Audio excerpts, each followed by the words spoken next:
Beautiful, perfect sunny day for a walk around on this 2012 Acura MDX. Let's check it out. So, as you can see, 2012 here in 2019, this vehicle is 7 years old, and yet it still looks excellent. It still looks modern. It still is attractive.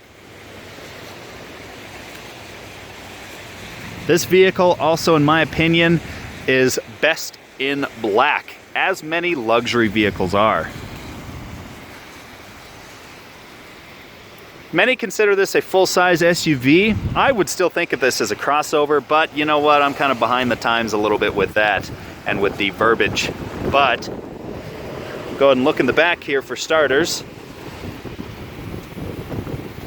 So, underneath here, you're going to find some storage.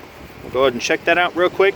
As you can see, the jack is right there, and this is a relatively nice size storage compartment, especially considering right up above that, if you can't tell with the seat belts, is the folding third row. And yet, that third row does not take away much from the interior storage space. You still have a pretty good bit back here. You do have cup holders for your third row passengers as well, which is awesome. And that middle row folds down flat for even more storage space. Continue the walk around.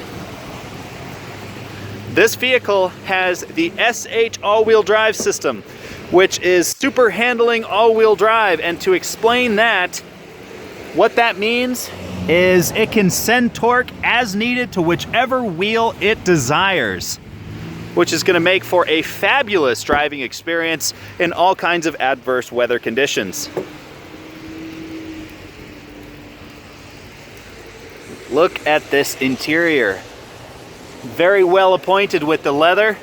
It looks nice. All of these are just thick rubber floor mats covering the original Acura floor mats that are in much better condition and more attractive.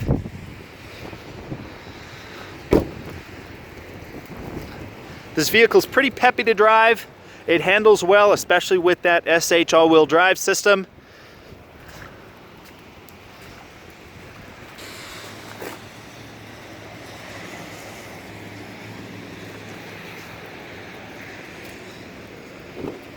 Take a look at the back seat here, and then we'll hop inside, check it out some more. All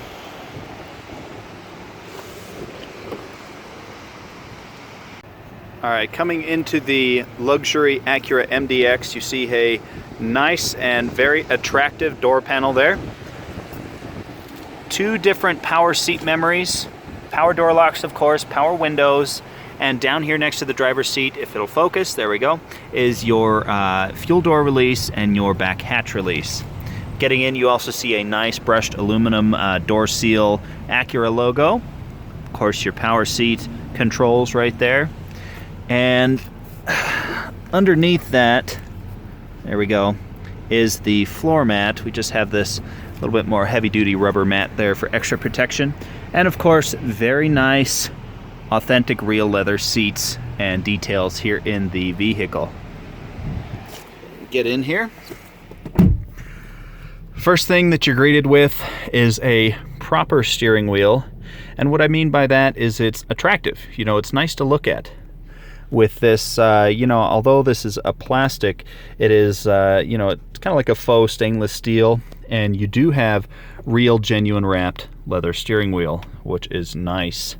I like a nice steering wheel because this is something that you're going to be staring at every day and using every day that you use the vehicle. Coming to the gauges, as you can see, they're nice analog gauges, very easy to read and understand. And in the center, you have a little center information screen between. I like these little gauge cluster center information screens. This one's nice, says welcome driver 1. You know, let's say if you have 2 keys, you've got driver 1 and 2 or 3, etc. With this, you can cycle through what screen you see. Trip computer, you've got your left and right as far as what screens you see, and then your select reset. We're going to go ahead and click select on the trip computer, and as you can see, you've got a nice bit of information here. Average speed, elapsed time, and as well as average fuel A, range, etc. Now this vehicle's been doing a lot of sitting and idling. That's why you're going to see the average fuel lower there, but it's nice. I like it. Let's go ahead and go back out here. So that was the trip computer. You can just have the blank screen showing either oil life, trip A, B, outside temperature, etc. As well as hands-free link. You can go into the options for that, as well as the keyless memory setting options. Go into that. And a big item for me is the tire pressure. And the reason I say big item is because you see all those 4 little separate tires. Well, if you get a low tire pressure warning, this vehicle isn't just going to tell you you have low tire pressure. Go outside and check all 4 tires until you find the right one, or get lucky. This vehicle is going to tell you what tire the pressure is low on, which is great. Can't believe that in this day and age there's still manufacturers that don't tell you what tire's low. It can't be that expensive or complicated to integrate that into their current systems. Moving on, we get back to our SH all-wheel drive system, which is super handling all-wheel drive, at least as far as I'm aware. I think it would be better as like superior handling, but super handling is just as neat. Anyway, you see left front, left rear, right rear there, as well as those little lines. As you're driving, you're going to see those lines adjust because this all-wheel drive system uses a torque vectoring system which can control which wheel gets what amount of torque. Let's say you're going over around a right-hand corner. This all-wheel drive system is going to send power, rather more power, to the left front and left rear tires to allow you to corner better, smoother. It improves the handling performance of this all-wheel drive vehicle. As well as, let's say, under heavy acceleration, you're going to have more weight going over the rear tires. This system is going to take advantage of that by sending more torque to the rear tires to allow for better acceleration. It kind of makes this car feel just that much more peppy and zippy and powerful. Overall, this system is fantastic. It also has advantages in the traditional, adverse weather conditions sense, snow, rain, etc. It's going to control the torque appropriately to give you the best traction if you're driving in snow or something like that. You do also have your power mirror controls and your traction control right there, as well as something I quite like. This is your parking brake release. Now you might think, why do you like that? It's just a regular parking brake release. Well, the reason I like it is I'm not a huge fan, at least in a vehicle like this, I'm not a huge fan in the pull type emergency brake or parking brake, simply because it takes up some space here in your center console. And although normally I'm not a fan of the push type, the pedal type either, I like this one because it resolves most of the issues I have with the pedal type, and that is I don't have to reach down, figure out where the release is or anything like that, or push twice on the pedal. They all have different things. This is plain, obvious, easy to use. It's not, a heavy thing to pull. It's right there. You literally can be sitting in your normal driving position, or at least I can, and pull that, which is awesome. Moving on to the center console. As you can see, it's got a compass, date, and time, 2 air vents there, and you have your climate and radio controls.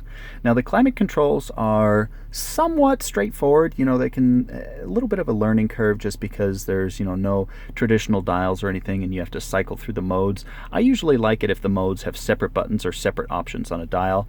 However, one thing that is kind of nice is they make good use of the center screen here, as you can see, with the top being the climate controls and the bottom being the radio. And the radio controls are exceptionally easy to use with the typical AM, FM satellite radio, as well as the auxiliary input, which is huge and important. Now you can also, I don't know if you noticed there on the steering wheel, but you do have the option for Bluetooth connectivity, which is, again, something that is very important in this day and age. Moving on down, you have heated seats for both front seats here. Oops, that's was supposed to be down, but anyway, we'll go on to that. This here is a very nice and huge storage space. You can see I can fit my entire fat hand in there. That goes pretty deep, a lot deeper than you would imagine. And it's right at a very accessible place. This here, another little storage place with a power plug-in. It goes, you know, a little deep there, not too bad, but you can cover it up with the nice wood detail there, which is a plus. The heated seats work fabulously. I've had it on for about 5 or 10 minutes now, and it feels great, especially on this rainy day that we have here. The shifter, the shift knob, is once again wrapped in real genuine leather, as well as the shift boot is real leather, and you know, I like using the nicer materials there. Your cup holders can be hidden under this thing right here, which is nice. You know, not all the time you're going to be using the cup holders, and especially, let's say, if you're like a real estate agent or something and you're showing clients around, you know, and let's say you had spilled something earlier that day, it's nice just to have the classy faux stainless steel cover here. Makes it look nicer here on the center console. Now, your center console storage is definitely interesting. As you can see, it opens kind of like a clamshell. You've got this little movable cubby, you know, you can slide that back and forth. I'm not sure how I like this design for the center console. You know, this isn't a personal vehicle of mine, so it'd probably have to be a thing that I would have to test out in the real world and over some time to see how I like it. To be honest, I think that, so you're not going to want to open both of them unless, you know, maybe you do get in the habit of just pushing both buttons at once, and you've got the separate buttons there for each lid. Maybe you do get in the habit of doing that. I don't know. I think that most people would open just one, and they've got the limited opening there to get into their stuff. Over on the passenger side, you have the, once again, door panel storage, as you do on both sides. A reasonably sized glove box with the soft open. And something that I just found a moment ago is this little, let's see, oh, it's got a latch. There's a little button that you have to pinch there too, huh? Anyway, this little storage cubby here, and you know, I'm not sure why they gave it the option to close. Maybe to if there was something like, let's say, a taller item that came up higher and you didn't want it to fall out during a turn. I suppose that would be why it latches like that and covers up, but that's kind of neat. Moving on, we have a nice fully retractable sunroof, which is something that is important to me anyway. There's your sunroof controls. You also have, of course, dome lights, the programmable garage door openers, and as soon as we take it off here, something that all automakers should do, they're just about there, but not everybody does it, and that is the sliding sun visor. Because the sun isn't always going to be just right there, you know, it could be right above the rearview mirror or something like that. It's nice to have. Moving on, the nice real leather seats continue, as well as the well-designed door panels. You have a foldable armrest right there that can turn into a center seat. If you want it just as the cushion, you can have it like that. Otherwise, click that and it's going to pop out like that. It's a little gimmicky, but I quite like stuff like that. It's pretty neat. In the back here, as you can see, you have rear climate controls, as well as a plug-in down here. And in the far back, underneath that rubber mat there, you're going to have your third row folding seat. Now, as you can see, I'll show you once again, you know, there is a fair bit of space back there with that seat folded down. It doesn't appear as though that third row seat really takes away from your storage space very much. There we go, the rain's coming down some more. And you know, this Acura MDX is a nice place to be on a rainy day. These heated seats are keeping me warm and dry. The all-wheel drive is going to definitely make sure that you don't have any issues with driving in, you know, adverse weather conditions. All right, thank you very much for joining me for this quick walk around and review on the 2012 Acura MDX. There it is one more time. It's a pretty solid vehicle. Lots of nice options in there. The user reviews on this, so far, all of the owners are reporting a pretty darn reliable vehicle. And stay tuned because this is next.